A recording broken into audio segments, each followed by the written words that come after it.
Assalamualaikum warahmatullahi wabarakatuh. Selamat pagi anak-anak. Untuk mengawali kegiatan pagi hari ini, mari kita berdoa terlebih dahulu.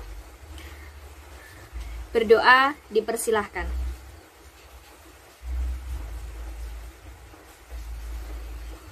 Berdoa dapat diakhiri. Oke, materi kita kali ini yaitu iman kepada kitab Allah. Ada yang tahu apa itu iman? Dan baik, materi kita yaitu iman kepada Allah, di mana iman itu artinya percaya atau meyakini. Jadi iman kepada kitab Allah itu percaya adanya kitab Allah Subhanahu wa taala yang diwahyukan kepada nabi. Nah, iman secara makna istilah artinya membenarkan dalam hati, diucapkan dengan lisan dan dibuktikan dengan tindakan. Adapun arti kitab secara bahasa yaitu tulisan, buku atau ketetapan. Dan kitab ini berfungsi sebagai pedoman hidup atau petunjuk hidup untuk umat manusia. Kitab-kitab yang wajib diimani itu ada 4. Yang pertama yaitu kitab Taurat, yang kedua kitab Zabur, yang ketiga kitab Injil, yang keempat kitab Al-Quran. Yang pertama dulu yaitu kitab Taurat. Kitab Taurat itu diturunkan kepada Nabi Musa alaihissalam sebagai pedoman hidup Bani Israel. Kitab Taurat berisikan akidah untuk menyembah Allah Subhanahu wa taala semata dan hukum-hukum syariat yang mengatur kehidupan manusia. Jadi kitab Taurat ini berisikan tentang akidah menyembah Allah dengan hukum-hukum syariat yang mengatur kehidupan manusia. Kitab Taurat itu sendiri diturunkan bersamaan dengan 10 perintah ketika Nabi Musa alaihissalam itu meninggalkan Bani Israel selama 40 hari di Bukit Sinai. Taurat dalam bahasa Ibrani disebut Torah. Taurat merupakan salah satu dari 3 komponen yaitu Torah, Nabiin, dan Ketubiin. 3 komponen itu terdapat dalam kitab suci agama Yahudi yang disebut Biblia atau Alkitab. Sedangkan orang Kristen menyebutnya Old Testament atau Perjanjian Lama. Taurat yang terdapat dalam Perjanjian Lama terdiri atas 5 kitab yang berasal dari Nabi Musa alaihissalam. Kitab-kitab itu ada kitab Kejadian, kitab Keluaran, kitab Imamat, kitab Bilangan, dan kitab Ulangan. Yang kedua yaitu kitab Zabur. Kitab Zabur diturunkan kepada Nabi Daud alaihissalam,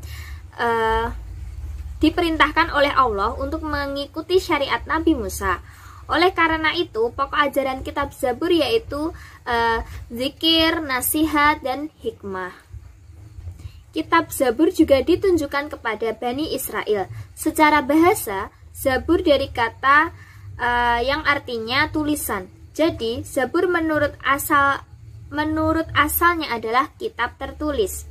Zabur disebut juga Mazmur. Mazmur berisi 150 syair dan pujian kepada Allah Subhanahu wa taala atas segala nikmatnya, zikir, doa, nasihat, dan hikmah.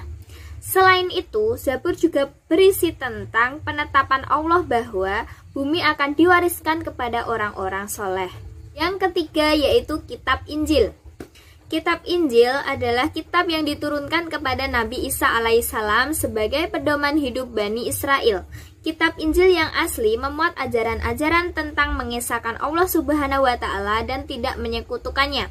Di dalamnya juga terdapat firman yang menyebutkan bahwa akan lahir nabi akhir zaman. Sedangkan kitab Injil yang palsu atau disebut dengan kitab Perjanjian Baru sudah banyak mengalami perubahan. Banyak diantaranya isinya yang menyimpang dari kebenaran. Kitab Injil yang sekarang dan yang dahulu yang langsung diturunkan Allah Subhanahu wa taala kepada Nabi Isa itu berbeda dari yang sekarang. Sekarang banyak karangan ke dalam kitab Injil seperti karangan yang dimasukkan oleh Matius, Markus, Lukas, dan Yahya. Oleh karena itu, Injil tersebut diberi nama menurut nama pengarangnya, yaitu Injil Matius, Injil Markus, Injil Lukas, dan Injil Yahya. semua kitab Injil di atas itu yang hampir mirip dengan Al-Quran, yaitu Injil Barnabas. Keempat yaitu kitab Al-Quran, kitab yang diimani oleh umat Islam.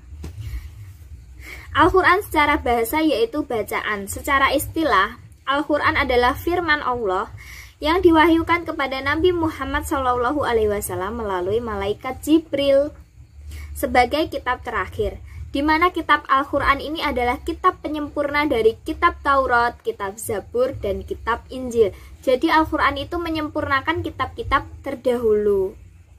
Dalam Al-Quran terdapat nama-nama yang sangat banyak sekali. Al-Quran mempunyai nama yang cukup banyak. Di antara nama-nama Al-Quran yang tertulis dalam Al-Quran adalah Al-Kitab, Al-Dzikir, Al-Furqan, Asy-Syifa, Al-Busyra, Al-Bayyinah, dan Al-Huda.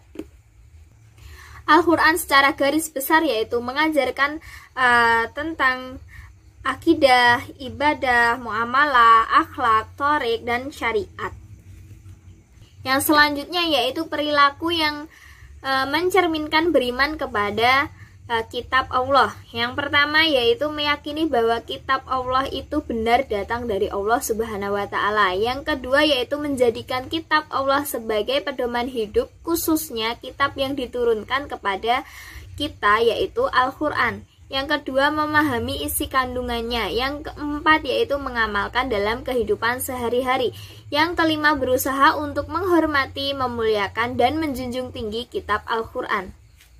Jadi dapat disimpulkan bahwa sebagai umat muslim kita harus memahami Al-Quran, kita harus membaca, memaknainya, dan diamalkan dalam kehidupan sehari-hari, karena isi dari Al-Quran itu semua adalah kebaikan.